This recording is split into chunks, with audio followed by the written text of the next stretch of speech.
केवल किसान अन्नदाता नहीं है, सच्चे अर्थों में हमने भगवान को नहीं देखा, लेकिन माँ बाप को घर में देखा है। लेकिन माँ बाप भी क्या करे, अगर हाथ में अन्न का निवाला नहीं हो तो वो भी अधूरा। ही अन्नदाता जीवन दाता है। मैं आपको प्रणाम करता हूं, आपका अभिनंदन करता हूं। धरती में हमारे को ये हल दे रहे हैं, और ये हल का मतलब क्या है? ये सारी जीवन की समस्याओं का हल है। ये हल जीवन दाता है। ये सौभाग्य हमारा है। दुनिया में कोई किसी उपकरण को हल करके नहीं बुलाते। माँ आपके पास आती है और माँ आपको भोजन कराती, लेकिन भोजन के माध्यम से ये समस्या का हल कराते हैं, और समस्या का हल कराते हुए आपकी लंबी आयु के लिए जीवन में ऊर्जा प्रदान करते हैं। आज के इस दौर में जब नया समय आ रहा है, इस नए समय के माध्यम से हम सब अपने आप को यशस्वी प्रधानमंत्री के माध्यम से, क्योंकि जो बात मेरे पहले यशस्वी अध्यक्ष वी.डी. शर्मा जी ने कही और कई मित्रों ने कही कि जब यशस्वी प्रधानमंत्री बोलने खड़े होते हैं तो सच्चे अर्थों में उनकी अपनी भाव भंगिमा, उनकी भाषा, उनका अंदर का आत्मा का स्नेह अगर किसी बात को सबसे ज्यादा रेखांकित करता है तो उससे पूरा भारत, और भारत तो क्या अब तो पूरा विश्व श्रद्धा से उनकी तरफ देखता है। ये है यशस्वी प्रधानमंत्री नरेंद्र मोदी जी, जो भारत के प्रधानमंत्री, जिनके रोम रोम से भारतीयता टपकती है, जिनकी भावनाओं का प्रकटीकरण, इनके पहले कई प्रधानमंत्री और राष्ट्रपति हुए होंगे, लेकिन हमें गर्व है ये दो प्रधानमंत्री खास करके, एक यशस्वी भारत रत्न अटल बिहारी वाजपेयी जी, जोरदार अभिनंदन करो स्वर्गीय भारत रत्न अटल बिहारी वाजपेयी जी का, जिनने ग्रामीण क्षेत्रों की चिंता करते हुए प्रधानमंत्री ग्रामीण सड़क के माध्यम से विकास का नया दरवाजा दिखाया कि गांव के अंदर सड़कों की जरूरत होती है। अटल जी की सपना था। दुर्भाग्य के साथ आज मैं दलों की बात नहीं करूंगा, लेकिन बात निकली तो इसकी जवाबदारी भी होगी।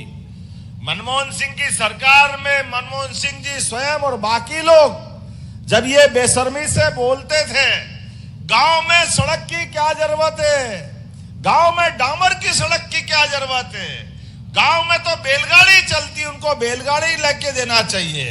अरे भाई, तुमने गांव नहीं देखा, गाय के घर नहीं देखे, गौशाला नहीं देखी, गांव का वातावरण नहीं देखा। अरे हमारे पूज्य बापू कहते थे, अगर भारत को देखना है, भारत को समझना है तो गांव को समझना पड़ेगा। गांव को, ये महात्मा गांधी का भाव था। सच्चे अर्थों में पूरा भारत अगर विराजमान कहीं है, जैसे हनुमान जी के शरीर के अंदर ही श्री राम विराजे हैं, ऐसे भारत को दुनिया देखे तो भारत के गांव को देख ले, अपने आप भारत समझ में आ जाता है। इसलिए विकास की अगर बात होगी, भारत की अगर साख बनाना होगी, भारत की संस्कृति को आगे बढ़ाना होगा, तो निश्चित रूप से किसानों के माध्यम से हमारे अपने एक एक गांव के किसान का जीवन सुखी समृद्ध बनाना होगा। उसी से हमारे भारत का विकास का मार्ग जाता है। और इसीलिए यशस्वी प्रधानमंत्री के माध्यम से श्रीमान नरेंद्र मोदी जी ने जब शासन की सत्ता के सूत्र हाथ में लिए तो उनने इस दर्द को सहा है। हमें इस बात की खुशी है, माननीय प्रधानमंत्री नरेंद्र मोदी जी अगर देश में राज कर रहे हैं तो उनने हर पल हर समय अपने दुख के दिन को भी याद करा है, अपने गरीबी के काल को याद किया है।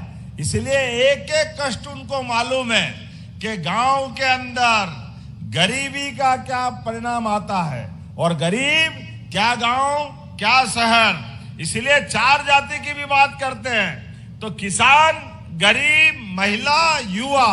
अब आप बताओ, अगर तीनों को चारों को मिला दें, मैं तो एक बात जानता हूं, जैसे मंदिर के अंदर भगवान का भवन बहुत बड़ा हो सकता है, मंदिर के अंदर शिखर भी लगा हो सकता है, लेकिन मंदिर के अंदर प्रतिमा नहीं है तो मंदिर मंदिर नहीं, वो केवल एक बना हुआ भवन हो जाता है। ऐसे सच्चे अर्थों में वो भवन में बैठी हुई प्रतिमा ये हमारे अन्नदाता किसानों की प्रतिमा होती है। इसका आनंद हम अपने आप में समझते हैं। इसलिए जब किसान की बात करते हैं, कितना अनुशासित देश है, पूरे दुनिया के अंदर 145 करोड़ का देश, लेकिन गांव के अंदर हमारे अपने किसान, दुर्भाग्य के साथ कहना पड़ रहा है, जो उनको आजादी के समय मिल जाना चाहिए था।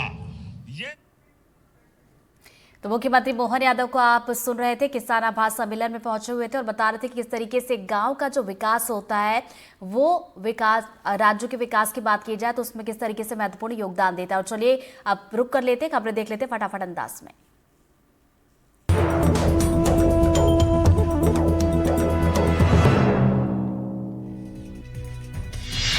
चमोली की खौफनाक बर्फबारी के बाद तलाशी अभियान में एक और शव मिला। जान गंवाने वालों का आंकड़ा 6 के पार पहुंच गया। फंसे हुए 2 मजदूरों की जिंदगी बचाने में सेना जुटी है।